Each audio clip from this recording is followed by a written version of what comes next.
Yes, good evening. Welcome, everyone. We're glad that you decided to attend. Would like to mention specifically this is Life with Shenita.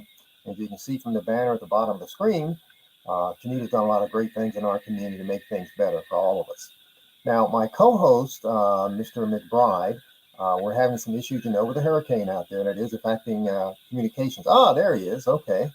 So he and I will be talking about various topics with primary focus on prostate health, suicide prevention, and life insurance awareness, which are key to almost all of us in some way, form, or fashion.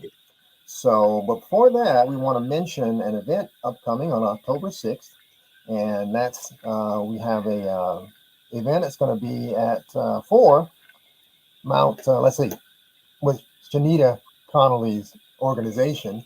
And it was a jazz event that we had last year, which was really nice. I was there. There it is right there. And you can see Sunday, October 6th, 2024. I was at the event last year. It was great. The people were the nice vibe. The music was great. Everybody was getting involved. And it was absolutely an elegant evening to be there.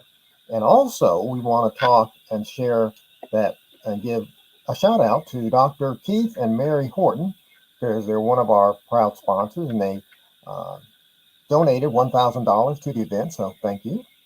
And also from the event proceeds, we'll be making a donation to the Mount Zion High School Jazz Band, and they'll be playing at the event as well.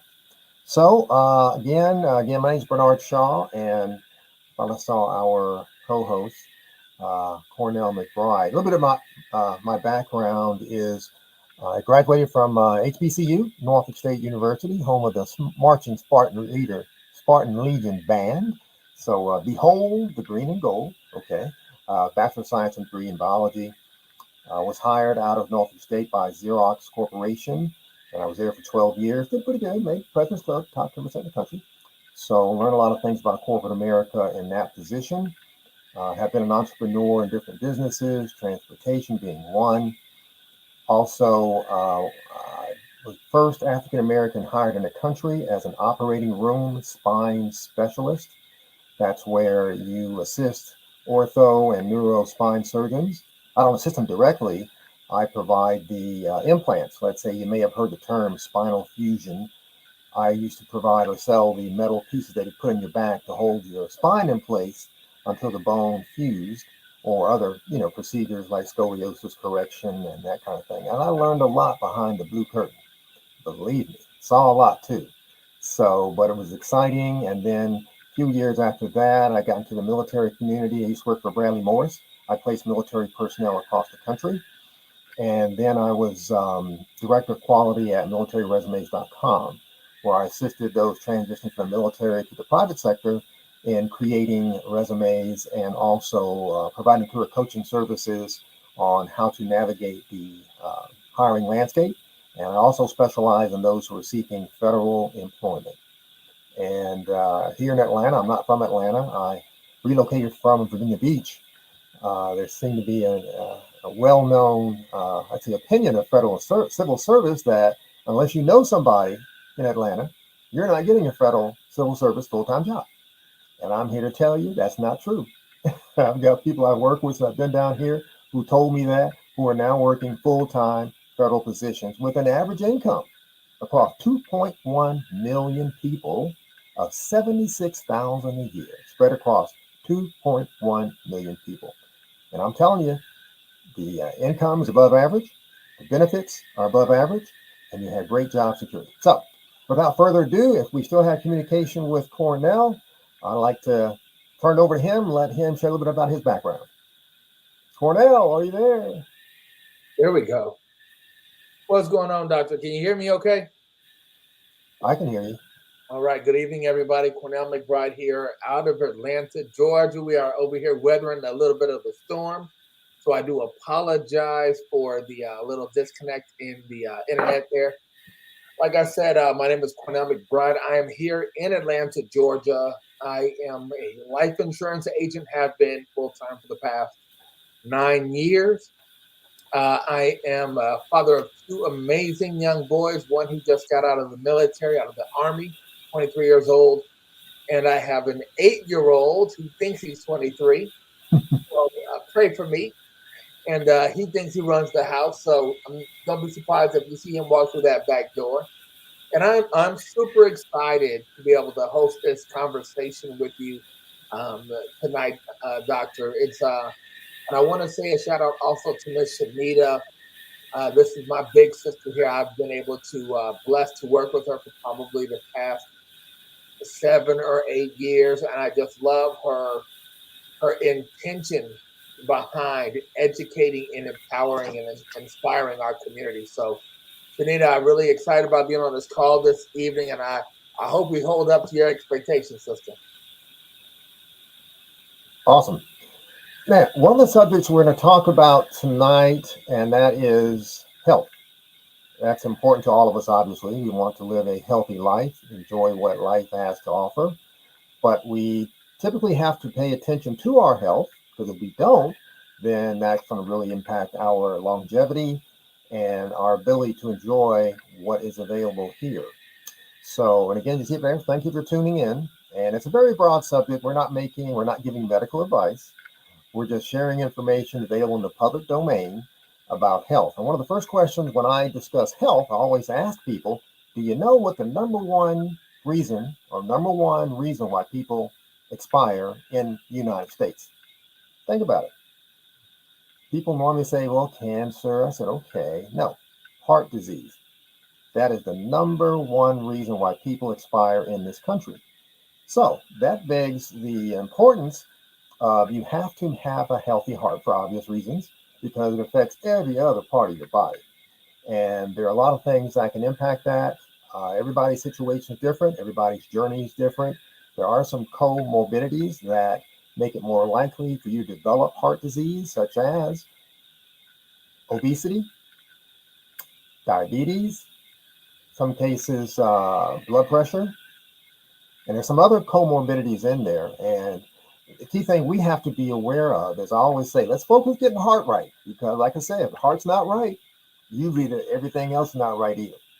So one of the things you may want to look at, and again, I'm not giving not giving medical advice, is to know where you stand. Look at your cholesterol numbers, determine where you are there. And I was saying earlier, if you are climbing or stepping up maybe like 10 steps, and at the top of 10 steps, you are winded, you got to catch your breath.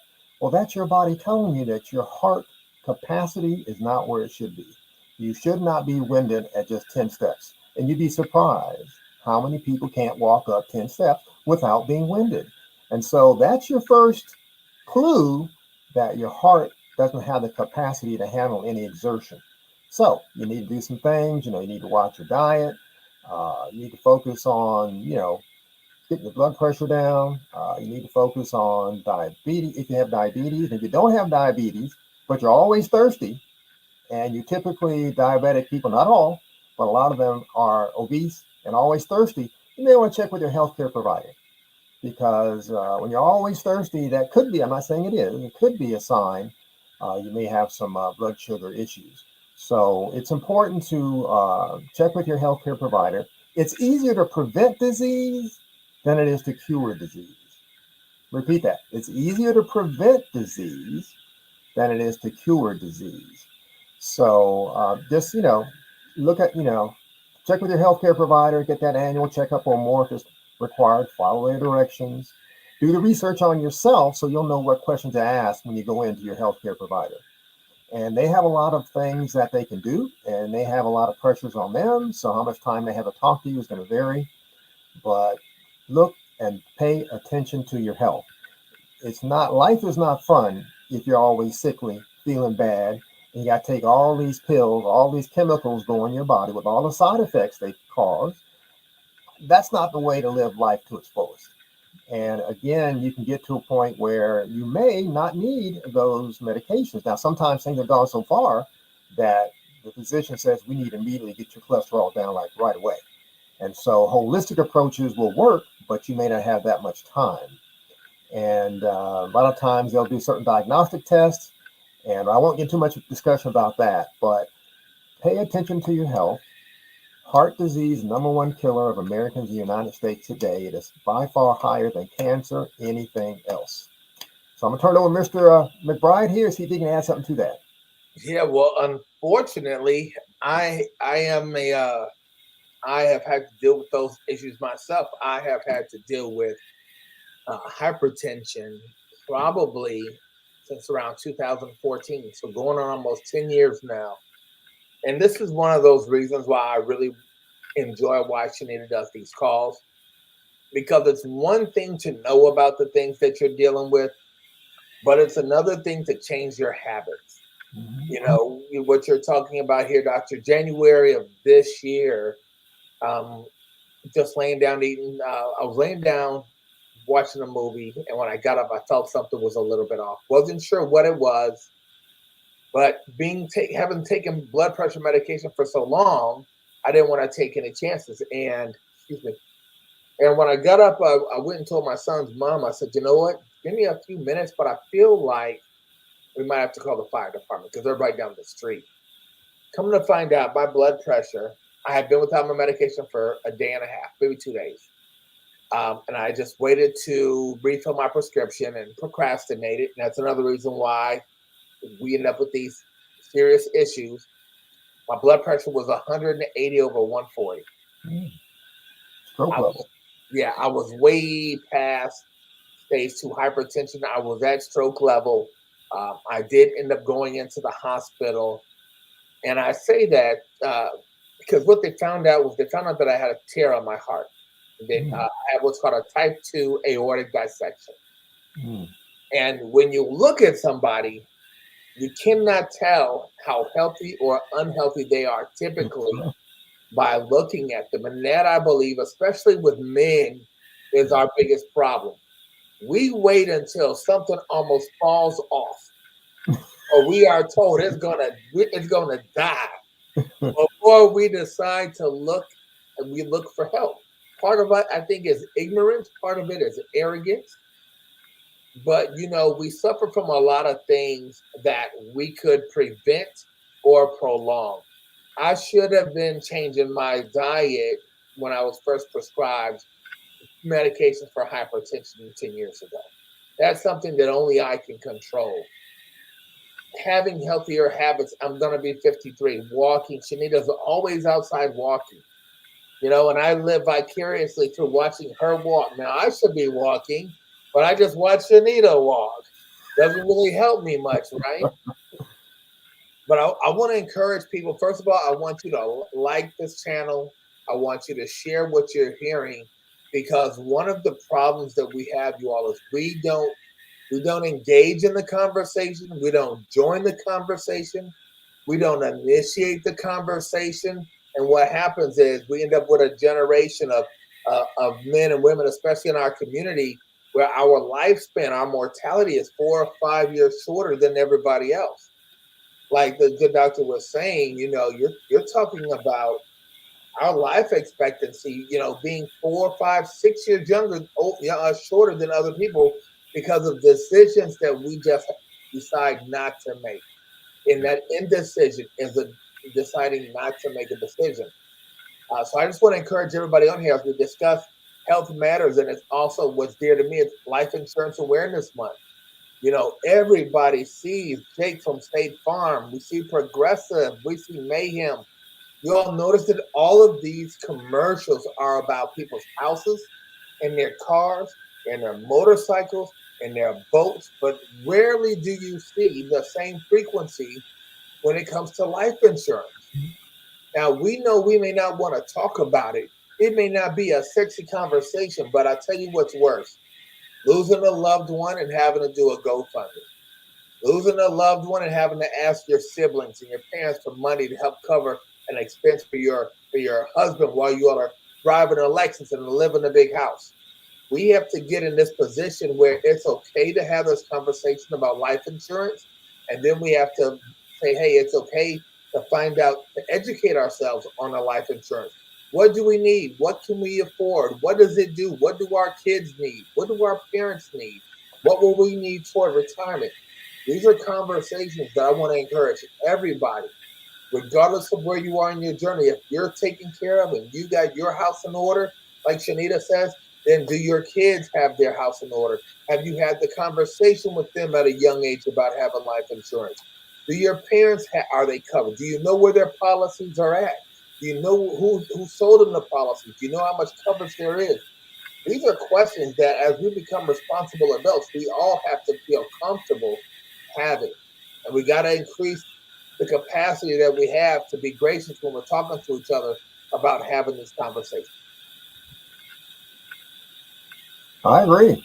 Couldn't have said it better. It's and again, these are things that typically in the Black community we don't talk about a lot. Yeah. Particularly men. Um, men typically don't like to talk about death, even though statistically our wives are going to live longer than we are. But we don't want to talk about it. And in a lot of cases, when the man is the primary breadwinner, they've got to think that they really truly love their family. What's going to happen should they leave? Either it's expected or unexpected. So if you truly love the loved ones who are in your life, the discussion about life insurance should be had before you need it, because after you're gone, too late. That's not going to do a whole lot of good. And the only thing, it's going to be positive, believe me. And everyone there will understand that if you have to put X amount of dollars to your life insurance, that might take away, a couple of Happy Meals. But but it's better that way than you to have expired and you leave a lot of bills uh, with your survivors. And that just makes it even tougher for them who are dealing with your loss, as well as having to figure out how they're going to deal with the financial aspects of your demise. Got anything to add to that, Cornell? Well, we're talking about prostate cancer, and we're talking about this suicide awareness as well. And one of the things that we've seen recently, especially over the past 10 or 12 years, is the uprise in Black men committing suicide. We already know that African American men are more, and if you didn't know, we are more likely to be diagnosed and to die from prostate cancer than any other race. Okay? A lot of this, I think the doctor would agree, a lot of this, you all, comes from poor habits. Mm-hmm. Poor habits. Not taking care of ourselves, not taking care of our gut, changing our quality of life. But the uptick, I've lost probably 8 friends to suicide in the past 10 years. And these weren't people that were like dealing with major illnesses. These were people that were going through divorce, the loss of a child, a loss of a job, people feeling like they were by themselves. And having been recently divorced, I didn't see it in the beginning, sir. But down the road, I realized there were times when I was extremely lonely. Maybe not to the point, obviously, where I would take my own life, but there are some people that being separated from their family, that was all they had. And when there's not that connection to anyone, unfortunately, the final course they've taken was taking their own life. And as we know, there's no do-over from that. There's no coming back from that. And I think when people see some of these people that we see as successful, or we see them on the TV and we see them on the outside, it looks like everything is okay. And then we hear about this and we're caught off guard. We have to understand that there's a lot of things that people are dealing with that they're trying to deal with by themselves. They're trying to find solutions on their own. And again, we've got to make peace with as many people as we can. We've got to figure out a way, again, especially in our community, to communicate more, so that we don't let somebody get to where they're at the tipping point. They're at the edge of the mountain trying to figure out, am I going to stay or am I going to go? We got to figure out how to engage more with our families, more with our friends, and especially as men, be open enough to have those conversations about those things that are really disturbing us to have a success. Well said. One of the things that when I was at Wounded Warrior Project, we had very intense training on how to work with people who were suicidal. And one of the first things that we were taught was first, just listen. Don't judge. Keep your mouth shut. Just listen. Because you could be the first person that has ever listened to them say everything that's an issue with them, whether it's trauma, loss of a loved one, or whatever's going on. So, step one, if you just listen, a lot of times people need to vent, okay? And we were taught in our training that just listen, okay? And then the second thing was we were trained to understand were there any, let's say, weapons in the house, stuff like that, that they could use to carry out an act. And the strategy was to get the person away from the weapon. Okay, have them go out on the porch, whatever it is, whatever it takes to get them away from that weapon. Okay, but have them talk. But again, as we had said earlier, we need to communicate more, whether it's suicide, prostate cancer, and there's a lot of misinformation and disinformation about prostate cancer. We had an MD on here, that was a few months ago, and I know a lot of men are worried about, well, if I got prostate cancer, take it out, I'm not going to be able to have sex. That's not necessarily true. And the MD, who had been in urology for, I don't know, 20 or 30 years, he said 95%, let me repeat, I kept that number in mind, 95% of people or patients who come to him, men who did not have erectile dysfunction issues prior to a prostate surgery or prostatectomy when you remove it, are still going to be able to function sexually. And see, that's misinformation that people don't know. And hopefully, it'll help us understand because we have so many other ways now of treating prostate cancer than just taking it out. So talk to your healthcare provider. I see articles all the time. This is a new sign of prostate. This is a 10. I mean, there are so many signs out there. It's just, you act like, oh no, I got a pimple. Do I have prostate cancer?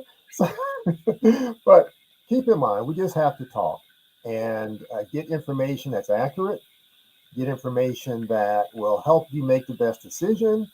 And the main one, like I said, with men, including African American men, is just because you have prostate cancer and have a prostatectomy, that does not guarantee that you will not be able to function sexually. It doesn't there. And that's something that I hear all the time. Oh, man, I don't want to deal with it, man, because I'm going to lose my manhood. And I'm like, do you really know what you're talking about? Or is it just hearsay? And you say barbershop talk. So cancer rates are increasing, and cancer rates are increasing amongst younger people. So when you look at, and I mentioned earlier about curing disease is easier than, no, preventing disease is easier than curing a disease.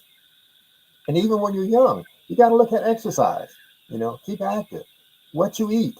I like all the bad things, I like pork, I like fast food, but I don't eat them because I know they have a detrimental effect on my life as I get older. And I'm pretty old now. But so try to live a healthy lifestyle, and there are a lot of delicious foods that are healthy for you. And there are a lot of delicious foods that are not healthy for you. So you want to make sure you focus on the ones that are, because again, that's going to help your heart health. And like I said, if the heart ain't working right, ain't nothing else working right. And that'll impact cancer rates, all those different things. And it's not that hard to eat healthy. You'd be surprised. I mean, we've always heard, eat your vegetables, okay, eat your greens. Well, guess what? That's a good thing to do. Our forefathers, when they passed that down, all right, you had a piece of cake, but you don't eat these greens first, and that is a good thing to help you out to keep your fiber up. And you want to eat cruciferous vegetables like, green leafy greens like collard greens without a lot of seasoning from pork. You got to watch that pig. The pig is very tasty, I'm going to tell you. But use other things to season your collard greens, broccoli, cruciferous vegetables, turnip greens, mustard greens. You've got a lot of things you can eat. So please watch your health. Please watch your exercise and try to reduce stress as much as you can, because those are all factors. And then getting adequate sleep. I know it sounds, you've heard it all the time. Okay, get out of here. Okay, fine. But it does make a difference. And it's something like I read an article on sleep hygiene. I said, we talking about sleep hygiene. And it said, in your bedroom. And I used to have a big screen TV in my bedroom, so I watch TV at night and fall asleep. Well, it said no. you need to take everything out of your bedroom because your bedroom is there for sleep and for, other activities. But so when I took that big screen TV out of my bedroom, when I went to the bedroom, poof, I was out. And so, there are different strategies to do that, but the decisions you make now are going to impact how you're going to be when the years go by. Now I'm 68 years old and I've been blessed. I don't take any medications. My father had hypertension, so I have a genetic predisposition for that. And he died at 51. My mother died of breast cancer. She died at 48. So I have a disposition for that, a genetic predisposition for that. My mother also had diabetes. So I know I'm predisposed for diabetes, hypertension, and cancer. So what I do is do everything I can to reduce the situation or the environment where those genes can express themselves. They can't express themselves in a healthy, they can, but they rarely do in a healthy individual. Someone who does exercise, eats properly, high fiber, tries to live as low of a stress life as possible. So, and a lot of people I know at my age are like, you don't take any medications? No. I get annual checkups? Yes. And by coincidence, my general practitioner, PCP, he and I went to college together and both biology majors. And I remember in college, you get out of college, you graduate with either summa cum laude, like 3.75 on a 4.0 scale, or magna cum laude, which is 3.5 on a 4.0 scale, or cum laude, which is over 3.0. Yes, and I graduated with a thank you laude. So, I still learned a lot. And he and I talk, and, we won't get that discussion now about, healthcare and so forth. So pay attention to your health. If you want to be healthy when you get to my age and beyond, the decisions you make now can position you for that. Okay, Cornell.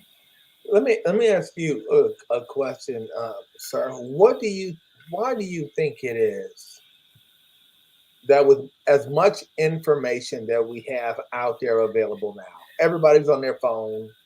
Why do you think it is that, especially in our community, we have such a bad time with trying to change some of these habits, changing the way we eat, exercising regularly, and really, I would say those two, especially when it comes to what we are eating. Because obviously, our ancestors grew up. They were in a much better shape than we are now. They were much more active.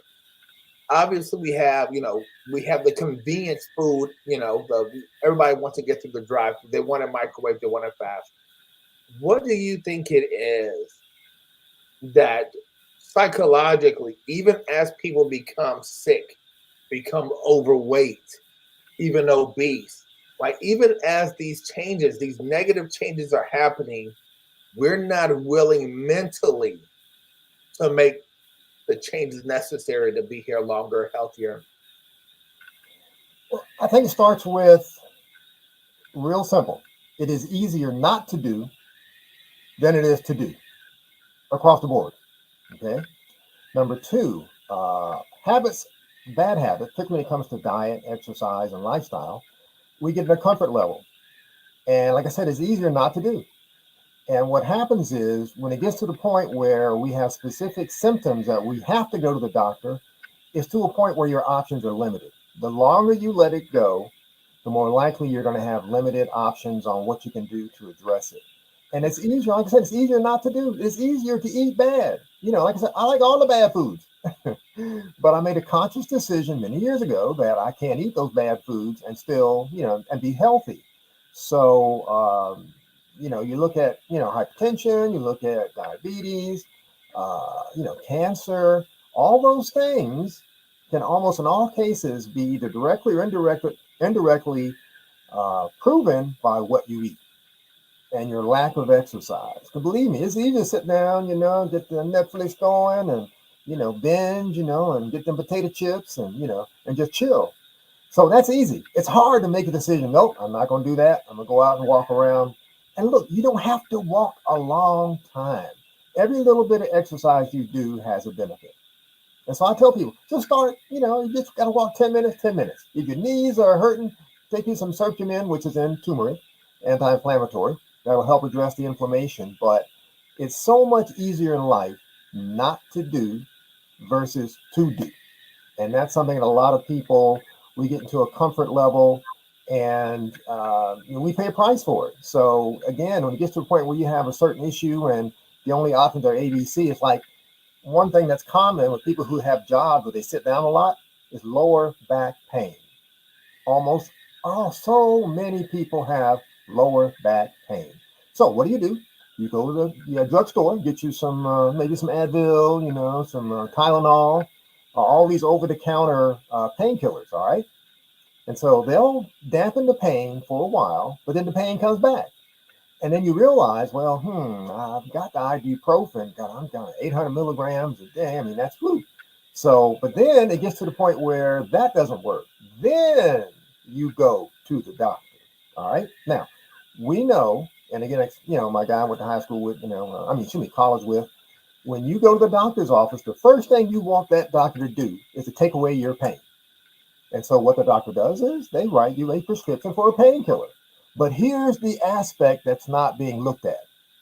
When that doctor makes that decision to give you a painkiller, what you expect, because if you don't do it, they're going to somebody who will. And if it's a spine issue like lower back pain, what happens is that pain killing does not help heal your back. It just cuts and takes away the pain, but the cause of the pain is still there, and it's degenerating. So you're going to probably go back to the doctor again, because the first level of painkiller is not going to be the strongest. Then she'll prescribe a stronger painkiller. But all this time, the cause of your lower back pain is getting worse. And they know that. Now, I'm not saying all of them don't tell you that, but I was a spine specialist. I was in the operating room. I've seen what happened. I've talked to ortho. I've talked to ortho spine people. I'm not saying what I heard. I'm not saying what I read. I'm saying what I know. And then it gets to the point where your degenerative back disease, to the point where you don't have many options. And then, got to do surgery. Got to do a spinal fusion. Okay, all right, spinal fusion. Okay, that's where you take the vertebrae and you regain intervertebral space, because what's happened is the discs have gone bad. You may have heard of a slip disc. Okay, and then what happens is here, when they crunch down, they start to hurt. Pain for the nerve roots going out from your spinal cord. So here's what happens. You do a spinal fusion is not cheap. It could easily be $25,000, $35,000 for a spinal fusion. Now, the surgeon's fee is pretty good on a spinal fusion. Okay. But here's the deal. And this is I was in healthcare back in the mid-90s. And here we are in 2024. And guess what? Only 50% on average spinal fusions work. 50%. And you're recovering for like 6 weeks. You've now had the two vertebrae in your back that are fused in place by bone graft in between here. But guess what? All the bending torque that you had that was absorbed by the level above and the level below that spinal fusion, they're going to go bad. One of those are going to go bad. And guess what? You're back in there again for another spinal fusion. And after a while, you can just, once you become a spinal fusion patient, not always, but quite often, you become a lifetime spinal fusion patient. So all I'm saying is that you need to move. One of the things that when I was talking to some of these surgeons, they would say, Bernard, or this person here would only do some basic physical therapy, they wouldn't even be in here with bad back. I said, what do you mean? I said, well, just get with a therapist who specializes in back pain, back issues, and they're out there. And they'll show you how to move in the morning. Okay, every morning, get up, move this way, that way, forward, back, all four planes. So what you're doing when you do that is you're strengthening the ligaments that hold your vertebrae in place, and you're strengthening the muscles that hold your vertebrae in place so they don't collapse on each other and cause pain. And guess what? That don't cost you much money at all. So anyway, my little thing on spinal issues. But the key thing is we have to talk. We have to talk. And if we talk, we learn. Absolutely. And it's going to benefit everybody. Health, like I said, health is wealth. It really is. So if you have health, you can ask people to make millions of dollars. A lot of them still die. Guess what? They don't have health.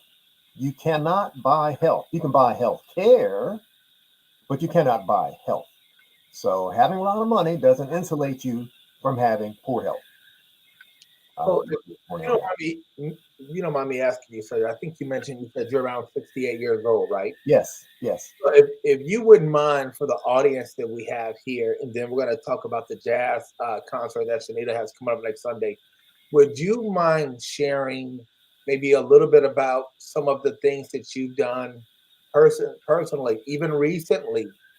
I mean, I can see from here your skin looks great, your attitude, your Thank you. energy seems great. My mom is in a nursing home Oh, with dementia, and she has been for 8 years. My father's got all kind of issues with his back and with his knees.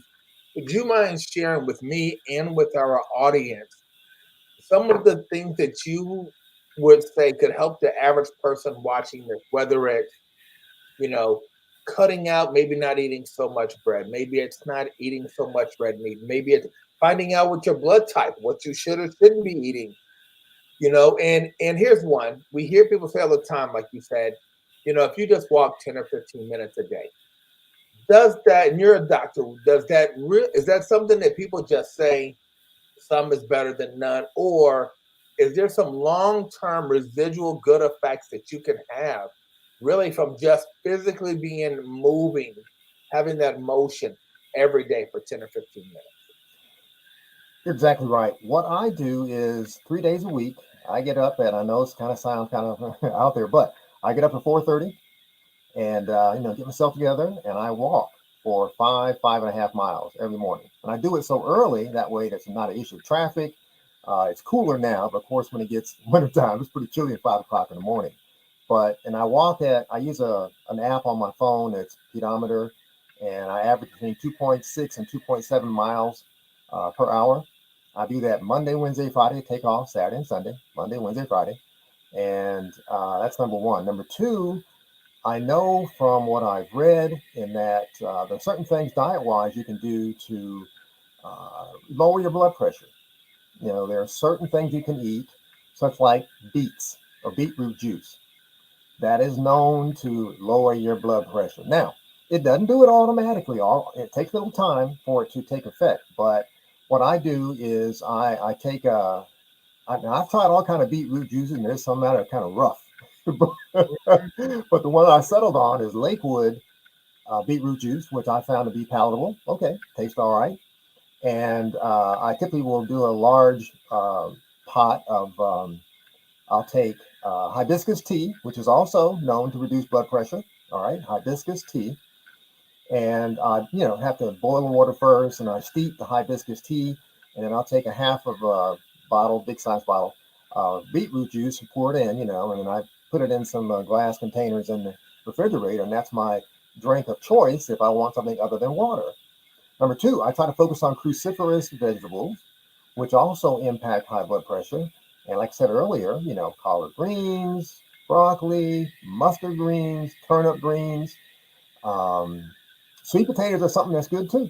Okay, overall. So my focus is what I eat, and olive oil, extra virgin olive oil. That's what I do not use vegetable oil.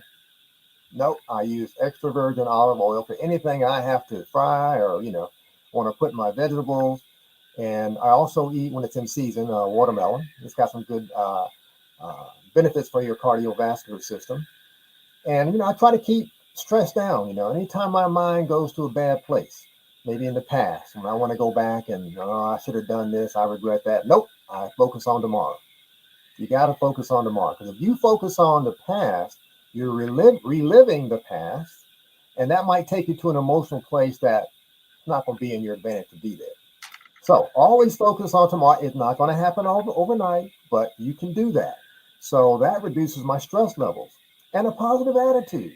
I'm glad to be here. Everybody didn't make it. A lot of guys I went to high school with, they gone.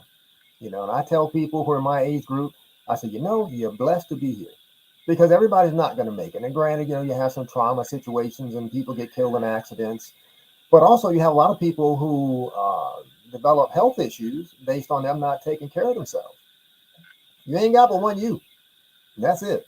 That's it. So if you Let me just ask take the time, it's not hard to eat properly. Okay. Number two, you got to get the things out of your diet, like refined sugar. As a matter of fact, I just read a study recently that said A high consumption of refined sugars can increase the likelihood of you developing dementia. Think about that. Just because you got a sweet tooth, I got one too. I done checked on it, got it in control now. But that can lead to dementia. And you know how our parents always say somebody's of their right mind, you know. Well, you want them to say that about you when you get old, that you're still in your right mind. Yeah. But decisions that you make now will impact that. So again, cruciferous vegetables. I do not eat red meat. I do not eat pork, and that pig is a powerful thing. I'll tell you, you ride by IHOP and smell that pig, I'm like, no, I can't do it. No, yeah, But, let me ask you this on that note right there, right? uh-huh. Because we look at, with the exception of maybe Chick-fil-A, everybody hits a drive-through and they hit it frequently, right? Would you mind sharing why it is the effects of red meat? Not maybe once in a while, but the consumption of an animal that much, as much as we do, because we get it on everything. Ham and cheese sandwiches, get it on a burger, get it when it's sausage on a pizza, get it when it's bacon on a sandwich. All of these things with this red meat. Let me go get a steak. Would you mind sharing why you say, hey, you know what, I had to cut out red meat? Okay, studies have shown, this is not in dispute, those who tend to have a diet high in red meat have higher incidences of cardiac issues. Number one. Number two, those who eat a lot of red meat have higher incidences of prostate cancer. Okay. And number three, most red meat's going to have a high fat content. So that's also going to negatively impact your heart. So let's see, red meat's going to have a negative impact on your heart. It'll increase the likelihood of prostate cancer and all those other cancers too. And that's not in dispute. Okay. Now, I used to eat red meat 30 years ago. I didn't know, I used to work in the shipyard. I come home, make me what I call a sandwich, a sausage sandwich, which was cheese, sausage patties, mayonnaise, and bread. I was good to go.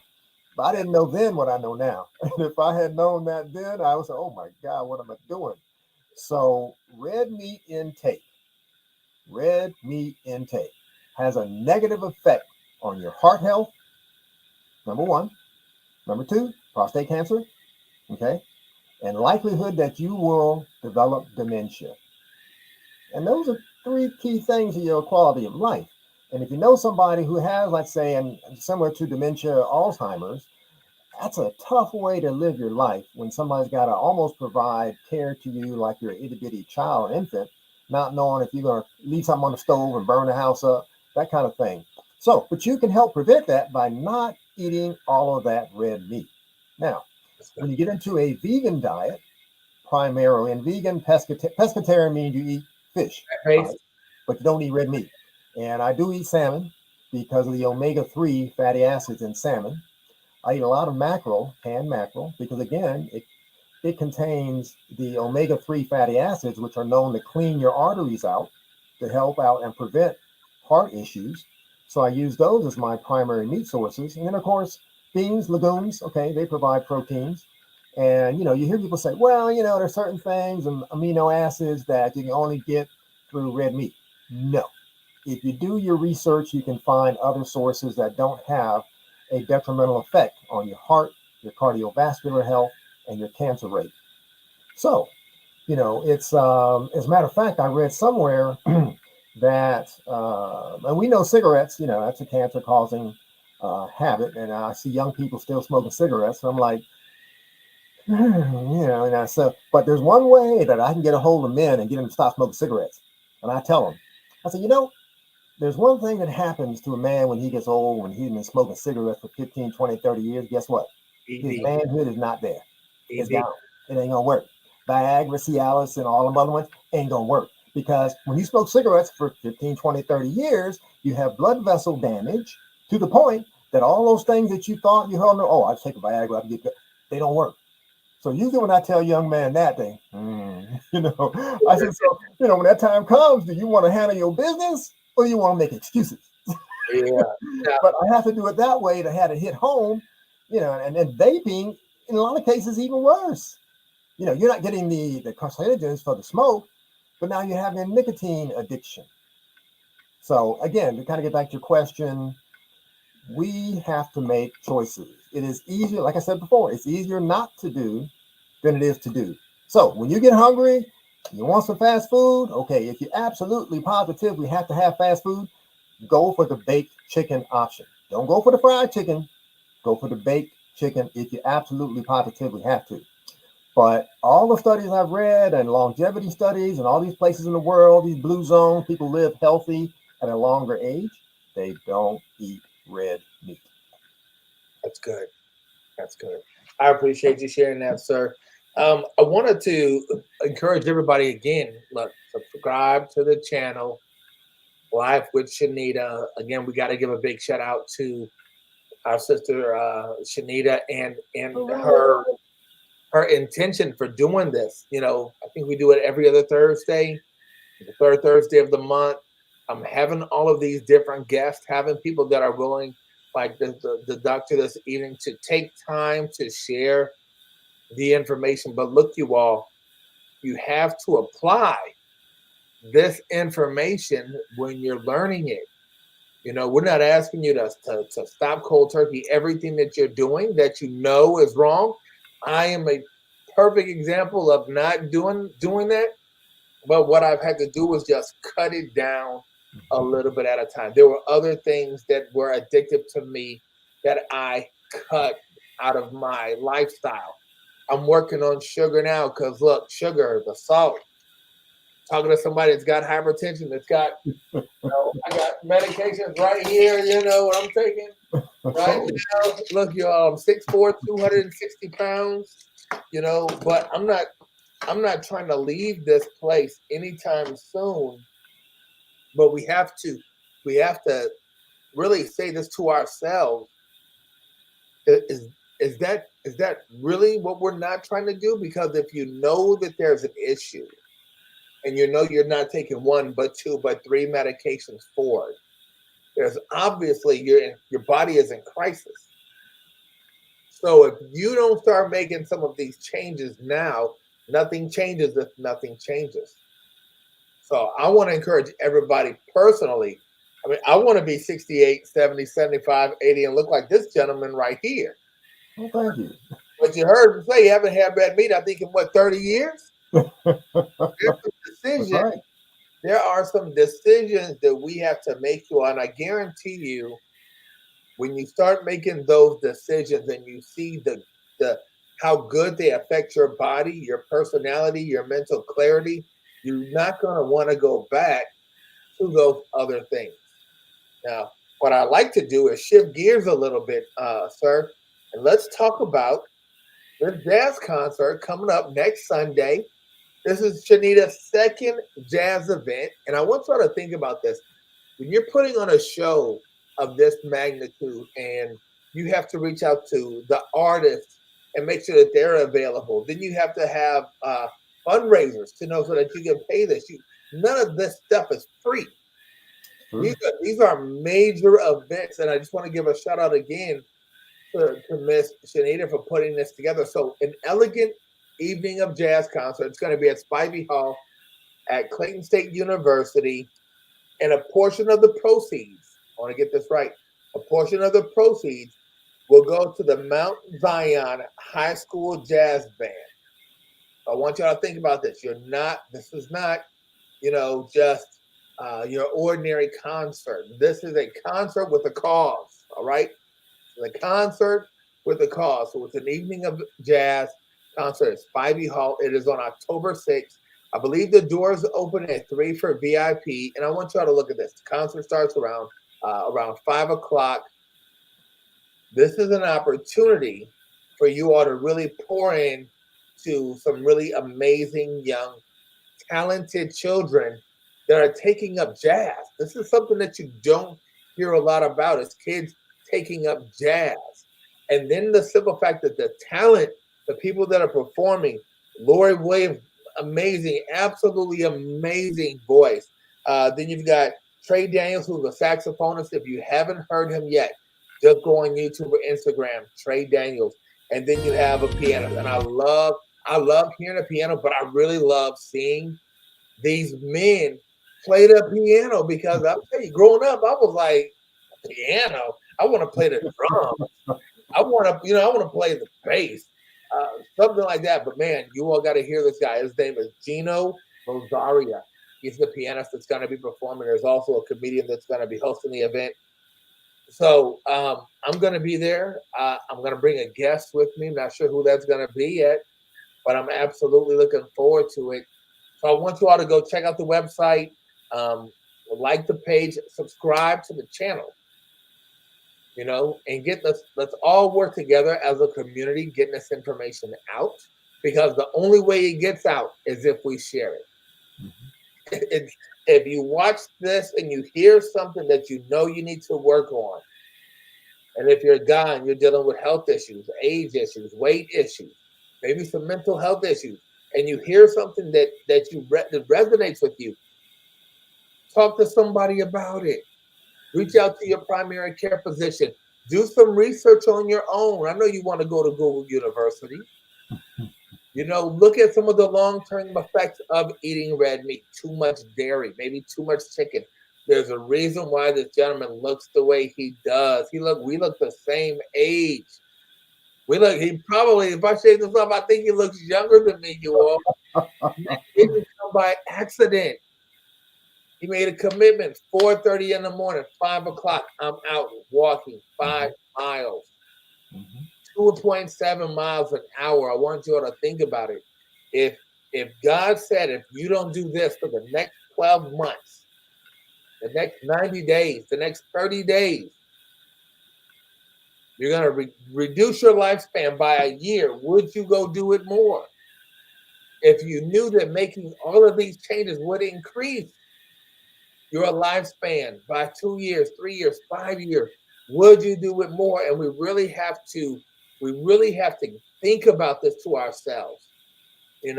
I have to change my habits, because when I eat bad and I eat it with my son and his mom, that means they're eating bad. That means 3 of us are disposing ourselves to bad health.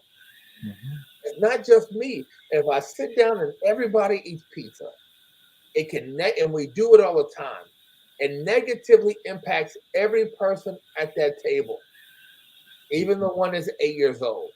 Because now we're living in a generation where kids are diagnosed with diabetes at 8 or 9 years old. We used to go talk to, we used to go outside and you played until it got dark. And you got inside. Right now, they're not playing. They're on the phone. So they're eating all of this garbage. They're learning less at school, and then they're doing this. So they're not even exercising, working off the things that they're eating.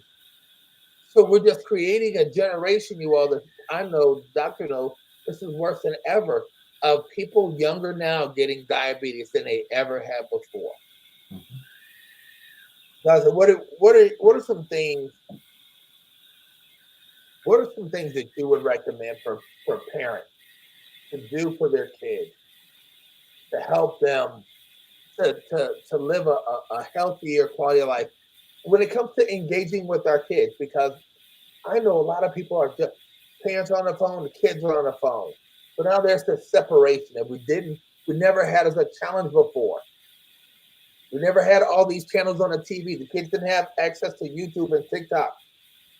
What are some recommendations that you would make holistically for families to do together to get to make things better for the whole family when it comes to health?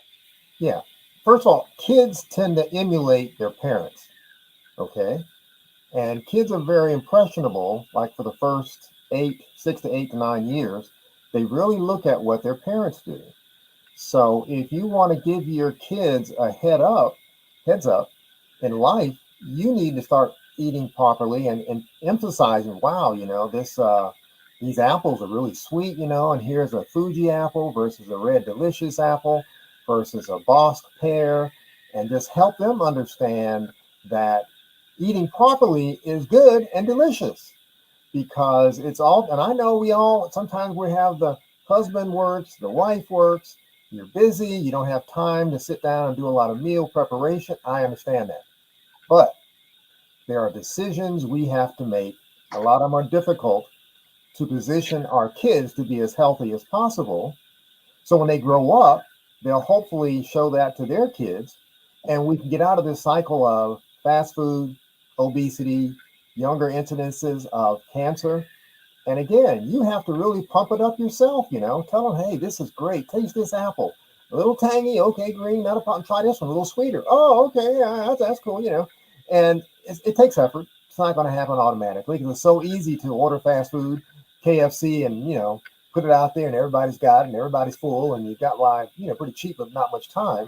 But there's a price to pay when you do that, whether you eat it or particularly when you give it to your family, because they're going to emulate what you do when they get out of your household. And those are the habits they're going to take to them when they get to adolescence and even older. So you have an opportunity to make an impression on them that, okay, these are the great things that taste good and are good for you. All right. And it's just the issue of childhood obesity is getting worse and worse every year. And there's a reason why. And a lot of times it's because of fast food is a factor. Okay. But perhaps the parents were raised on fast food. And now we're old enough now that's very, very likely. So again, I go back to that vein. It's tougher to do than it is not to do.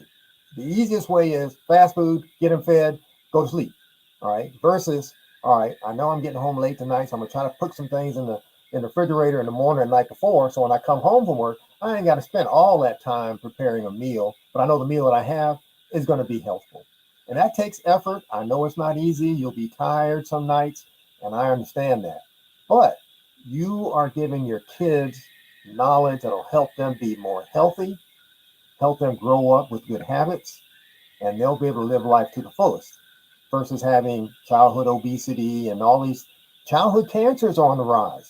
Why our kids used to be in the old days, you didn't get cancer unless you were older. Well, guess what? Now they're finding more and more kids with cancer, diabetes, hypertension still there, but and there's some reasons behind that. So we as a collective society have to make some changes. And like, again, it's not going to be easy. I'm not going to sugarcoat it, but it can be done. I remember listening to a motivational speaker called Jim Rohn many years ago. Jim Rohn. 2-hour presentation. There's one sentence he said that I have not forgotten. It's never too late to change. It is never too late to change. Amen. Amen. Doctor, this has been an incredible conversation. But I have learned a lot. And I appreciate everything that you were sharing. Let's close with this. Shenita mentioned, and we had this as a title for tonight. Education becomes our currency. When you hear that phrase, sir, education becomes our currency, what do you think about it? It's a great phrase, and it's something that we need to exchange more of. We need to share when we hear things that are good, and we need to share things that may not benefit us. We need to share to help out someone else. And that's the way it used to be back in the day. There was no problem with you helping somebody out, even if it had no benefit to you. Nowadays, more folks are worried about what's the benefit to me if I share that with you. So I would say, let's look at tomorrow. Can't change yesterday, but we have the opportunity to make some decisions that'll help not only yourself, but help out those coming behind you. Absolutely. That is fantastic. And Shenita just posted that the concert video is up, so thank you. I want you all to think about something that he just said. He said, I want you to give us that quote again from Jim Rohn one more time. From the quote. Oh, Jim Rohn, motivation. He said, it's never too late to change. No matter what age you are, it's never too late to change. Whatever that might be diet, exercise, stress. It's never too late to change. Out of 2 hours of him talking, that's the one statement I remember, and to this day, and that's been probably 30 years ago that I heard that, but it stayed with me all these years. And I watched Jim Rohn a lot. Okay, all right. Support for WCLK is made possible by Life with Shenita LLC, presenting an elegant evening of jazz on Sunday, October 6th at 5 p.m. with doors opening at 4. 4 p.m. at Spivey Hall at Clayton State University, starring pianist Gino Rosario, vocalist Lori Williams,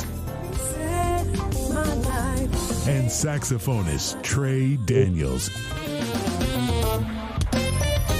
And featuring comedian Cornelius George. A portion of the proceeds will benefit Mount Zion High School Jazz Band. Yours truly, Morris in the Morning, will be the host for this event. More information and tickets available at spiveyhall.org. That's spiveyhall.org.